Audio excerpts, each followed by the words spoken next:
नमस्कार प्यारे बच्चों, बहुत बहुत स्वागत है आपका अपने YouTube channel online study centre में। और मेरा नाम है करण। तो प्यारे बच्चों, आज के इस वीडियो में हम लोग सीखेंगे क्लास 12th का जो आपका सब्जेक्ट है हिंदी इलेक्टिव का। इसमें जो आपकी पहली पुस्तक जिसका नाम है अंतरा भाग दो, और इसमें आपकी कविता है जिसका नाम है पद। ठीक है, और इसके हमारे कवि हैं विद्यापति जी। ठीक है, तो आज जो ये पद है जिन्होंने विद्यापति जी ने लिखा है पद। ठीक है, तो जो पद हमारी कविता है इसको हम समझेंगे। ठीक है, तो ये आज का जो आपको वीडियो है ये पार्ट 1 होने वाला है। ठीक है, यानी टोटल जो ये विद्यापति जी का पद है इसमें आपको 3 पद दिए गए हैं। ठीक है, 3 पद है इसके अंदर। मैं आपको हर एक पद जो है हर एक अलग अलग वीडियो में कराऊंगा ताकि आपको बिल्कुल विस्तार समझ में आए। ठीक है, तो चलिए अपने वीडियो को शुरू करते हैं।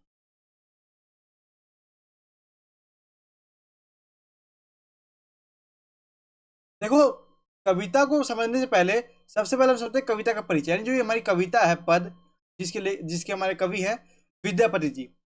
तो इस कविता में क्या परिचय, क्या इंट्रोडक्शन है, पहले वो समझते हैं। ठीक है, यदि आप इंट्रोडक्शन समझ जाओगे तो आपको आधी कविता तो ऐसे समझ में आ जाएगी। देखो, पहला पॉइंट है हमारा, इसमें विद्यापति जो हमारे कवि हैं विद्यापति द्वारा रचित 3 पद लिए गए हैं। 3 पद लिए गए, मैंने आपको पहले बता दिया।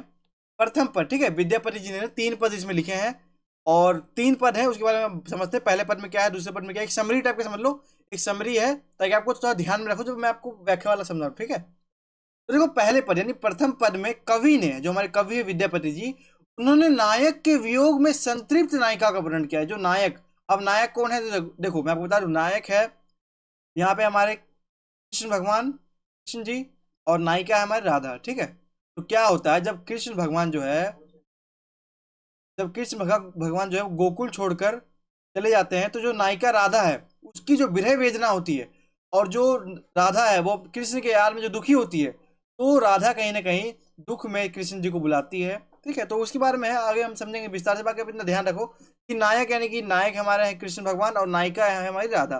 तो कृष्ण भगवान चले जाते हैं गोकुल छोड़ के, इसलिए जो राधा है वो बहुत ज्यादा बेचैन होती है।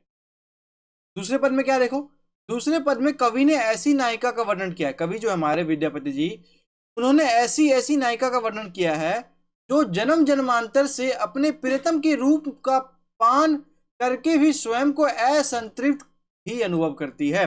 दूसरे पद में जो हमारे कवि है उसने ऐसे नायिका का वर्णन किया है, मतलब उसने ये कहा है कि जो नायिका है जो राधा जी है वो जन्म यानी जन्म से श्री कृष्ण के साथ है, लेकिन तब भी वो प्रफुल्लित नहीं है, तब भी वो संतुष्ट नहीं है, अभी वो अपने आप उसका जो प्रेम है वो कहीं ना कहीं अधूरा है। ठीक है, तीसरा पद क्या देखो, बाकी मैं आपको भी इंट्रोडक्शन ही बता रहा हूँ, इसके बाद जब हम व्याख्या वाला पढ़ेंगे तो उसमें बिल्कुल विस्तार समझेंगे। ठीक है, तीसरा पद में क्या देखो, तीसरे पद में कवि ने नायक के वियोग में, कवि जो है हमारे विद्यापति जी, उन्होंने नायक के वियोग में संतृप्त ऐसी विरहणी का चित्रण किया। विरहणी मतलब जो बहुत ज्यादा दुखी में हो। ठीक है, जिसे नायक के वियोग में प्रकृति के आनंददायक दृश्य भी कष्टदायक प्रतीत होते हैं। यानी कि जो प्रकृति है, जो नेचर है, उसमें जो भी आनंददायक दृश्य है वो कहीं ना कहीं जो राधा है, जो नायिका है, उसको कहीं ना कहीं अच्छे नहीं लगते, क्योंकि उसका जो प्रेमी है, जो कृष्ण भगवान है, वो कहीं ना कहीं उससे दूर चले गए हैं, जिस कारण राधा उदास है, हताश, निराश है। ठीक है, तो कहीं ना कहीं जो उसको आसपास का जो प्रकृति है, जो वातावरण है, उसको कहीं ना कहीं अच्छा नहीं लगता। ठीक है, तो ये 3 पद की समरी थी। तीनों पद में हम क्या क्या पढ़ेंगे। ठीक है, तो आज के इस वीडियो में तो हम सिर्फ पद 1 पढ़ेंगे। ठीक है, यानी पहले पद में की व्याख्या देखेंगे, पहले पद के बारे में बिल्कुल जानेंगे, फिर अगले पार्ट में पद 2 और तीसरे वीडियो में पद 3 और आपका जो इस प्रकार से तीनों जो वीडियो में आपका जो कविता कंप्लीट करा दिया जाएगा। ठीक है, चलिए आज के अपना पद 1 को शुरू करते हैं। देखो पद 1, ठीक है, मैंने आपको पहले ही बता दिया पद 1 के बारे में, एक बार और बता देता हूँ। देखो, प्रथम पद में कवि ने नायक के वियोग में संतृप्त नायिका का वर्णन किया। देखो आप ये ध्यान रखना, आपको देखो इस कविता को समझना है ना, तो आप 2 चीज ध्यान रखो। नायक है हमारे का नाम क्या है, तो कृष्ण भगवान। ठीक है, कृष्ण, और नायिका कौन है, राधा। ठीक है, राधा। तो क्या होता है, जो कृष्ण भगवान है वो गोकुल छोड़ के गोकुल से छोड़ के कहीं चले जाते हैं, तो राधा जो है वो कहीं ना कहीं दुखी हो जाती है। बहुत दिन से कृष्ण कृष्ण भगवान आते नहीं गोकुल, तो राधा दुखी हो जाती है। तो कवि जो है हमारे विद्यापति जी, उन्होंने जो है नायक के वियोग में जो नायिका है, जो राधा है, उसका वर्णन किया है कि नायक नायिका राधा की स्थिति कैसी है, नायक नायिका राधा जो है, जो राधा है, उसकी क्या कैसी हालत, क्या दशा है, उसका वर्णन किया है पहले पद में। ठीक है, आप इतना ध्यान में रखो। ठीक है, आप 2 चीज ध्यान रखो कि राधा और कृष्ण, कृष्ण भगवान चले गए राधा को छोड़ के, तो कहीं ना कहीं जो राधा है वो जरा दुखी है, उदास है। ठीक है, ये आप ध्यान में रखोगे तो आपको समझ में आएगा। पूरी कविता इसी के ऊपर है। देखो पहला हमारा पद है, देखो मैं आपके सामने रीड करूंगा पूरा पद, उसके बाद जो है इसकी व्याख्या समझेंगे। देखो, के पतिया ले जाए तेरे मोरा प्रियतम पास, ये नहीं सहे असहे दुख रे भेल सोहन मास, एक सरी भवन पिया बिनु रे मोही रहलो न जाए, सखी अनकर दुख दारुण रे जग के पियताए, मोर मन हरिहर लय गेल रे अपनो मन गेल, गोकुल तेजी मधुपुर वस रे कन अल्पजस लेल, विद्यापति कवि गाओल रे धनी धरु मन आस, आओ तोर मन भाव रे एही कार्तिक मास। ठीक है, तो ये आपका पहला पद था।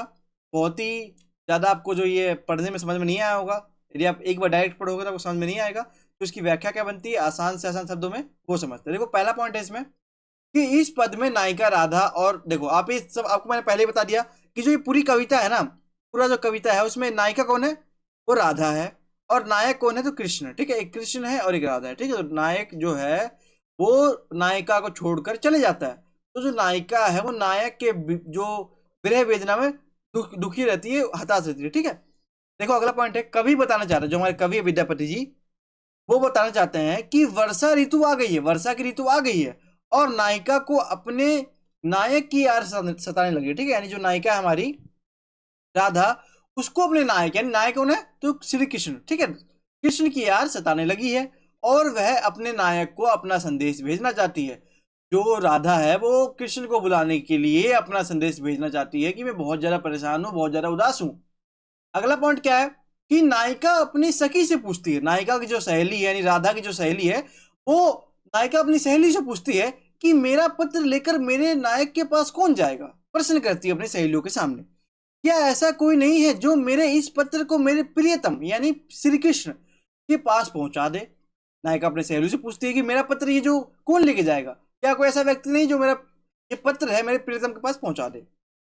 अगला पॉइंट है, इस सावन के महीने में विरह वेदना का असहनीय दुख मेरा यह शरीर अब नहीं झेल पा रहा है। अब नायिका यहाँ पे ये कह रही है कि ये जो सावन मास चल रहा है, और ऊपर से जो विरह वेदना है, ये जुदाई का जो पल है, जुदाई का जो समय है, वो कहीं ना कहीं नाग जो ये आपका राधा है उसको कहीं ना कहीं जो है बहुत ज्यादा दुखी कर रहा है, बहुत ज्यादा राधा परेशान हो गई है। अगला पॉइंट क्या है, और इस बड़े भवन में मैं अपने प्रियतम के बिना नहीं रह पा रही हूँ। ठीक है, जो राधा है उन एक बड़े भवन में रहती है, तो वो कह रही है कि मैं अपने प्रियतम अपने कृष्ण भगवान के बगैर नहीं रह पा रही हूँ। अगला पॉइंट है, हे सखी मेरे इस कठोर दुख को संसार में ऐसा कौन मनुष्य है जो समझ पाएगा। यहाँ पे राधा अपने सखियों से, अपनी सहेलियों से प्रश्न करती है कि हे सखी, इस कठोर दुख को संसार में ऐसा कौन सा मनुष्य है जो सह पाएगा। अर्थात मेरे इस असहनीय दुख, यानी ऐसा दुख जो मनुष्य सहन न कर सके, वो इस दुनिया में कोई नहीं समझता। राधा ये कह रही है कि मेरा जो दुख है, मेरा जो असहनीय दुख है, इसको कोई समझ नहीं रहा है, कृष्ण भगवान आ ही नहीं रहे। ठीक है, अगला पॉइंट है, मेरा मन तो श्री कृष्ण अपने साथ ही लेकर चले गए। राधा यहाँ पे ये कह रही है कि जब श्री कृष्ण गोकुल में थे तो मेरा मन कहीं ना कहीं उनमें लगता था, हम दोनों साथ में थे, लेकिन जब से वो श्री कृष्ण भगवान गोकुल छोड़कर चले गए हैं, तब से जो राधा है उसका जो मन है वो लगता है नहीं। यानी कि वो कह रहे हैं कि उसका जो मन है वो श्री कृष्ण जो है वो ले गए अपने साथ। ठीक है, यानी कि उनका मन नहीं लगता उनके बगैर। गोकुल छोड़ अब वे मथुरा जा बसे हैं, गोकुल को छोड़ के अब वे मथुरा जा बसे हैं। क्या हुआ, जो श्री कृष्ण भगवान है वो गोकुल को छोड़ दिया और मथुरा में जाके बस गए। तो इससे जो राधा है कहने के बहुत ज्यादा विरह वेदना, बहुत ज्यादा दुख, आप भी समझ सकते हो। ठीक है, और एक बार जाने के बाद अब वे लौट कर नहीं आ रहे हैं। एक बार जब राधा जो है, जो ये श्री कृष्ण भगवान है, वो एक बार चले गए गोकुल से, दोबारा लौट के नहीं आ रहे। इससे उनकी बदनामी भी होने लगी है। इससे जो है कहीं ना कहीं जो समाज है, जो गोकुल के जो लोग हैं, जो गांववासी है, वो कहीं ना कहीं कुछ गलत नजरों से श्री कृष्ण को देखने लगे हैं। अगला पॉइंट है, अब कवि कहते हैं कि राधा तुम, अब यहाँ पे देखो ये तो हमारा था व्याख्या का पॉइंट। ठीक है, ये तो पूरी कहानी थी जो आप समझ सकते हो। अब इसके बाद जो है ना, ये कवि अपनी लाइन जोड़ते हैं। ठीक है, अब कवि कहते हैं कि हे राधा तुम अपने मन में सब्र, धीरज और आशा रखो।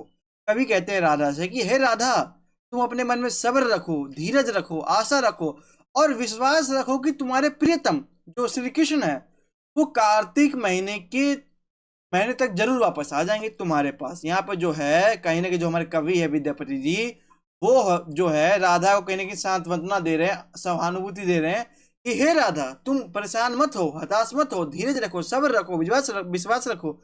जो तुम्हारे प्रियतम है, जो तुम्हारे श्री कृष्ण है, वो कार्तिक महीने तक जरूर ही आ जाएंगे। ठीक है, तो ये हमारा पहला काव्यांश था, बहुत ही था। देखो आपको ना एक चीज माइंड में याद रखना है कि राधा और कृष्ण, कृष्ण जो भगवान है वो राधा को छोड़ के चले गए गोकुल से मथुरा। ठीक है, तो जो राधा की स्थिति खराब हो गई है, उसी स्थिति के बारे में पूरे तीनों पद में पढ़ना है। ठीक है, तो अभी ध्यान रखना, यह पद हमारा हो गया, बहुत ईजी था। अब इस पद में क्या विशेष बनते हैं, यदि मान लो आपसे ये पद एग्जाम में पूछ लिया जाए व्याख्या वाले प्रश्न में, तो इसमें क्या विशेष बिंदु होते हैं वो समझते हैं। देखो पहला पॉइंट बनेगा कि इस पद में नायिका की विरह वेदना का मार्मिक वर्णन किया। देखो मार्मिक वर्णन का मतलब होता है ऐसा वर्णन जो दिल को छू जाए। आप इस कविता को पढ़ोगे तो आपके अंदर कहने की भावना आ जाएगी, एक इमोशंस आ जाएगा कि हाँ इसके साथ बड़ा बुरा हो रहा है। ठीक है, अगला पॉइंट है, इस पद में मैथिली भाषा का सुंदर प्रयोग किया गया। जो मैथिली भाषा होती है उसका सुंदर प्रयोग किया गया है।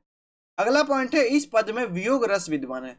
रस कौन सा है तो आप कहोगे वियोग रस। ठीक है, अगला पॉइंट है, मोर मन में अनुप्रास अलंकार को सूत्र प्रयोग किया गया। क्यों, देखो मोर मन, देखो अनुप्रास अलंकार कहाँ होता है, जहां पे वर्णों की आवृत्ति। देखो मोर महावर्ण है और यहाँ पे मन में भी महावर्ण है, जहां पे वर्णों की जब आवृत्ति हो रही थी, इसलिए क्या हो जाएगा अनुप्रास अलंकार।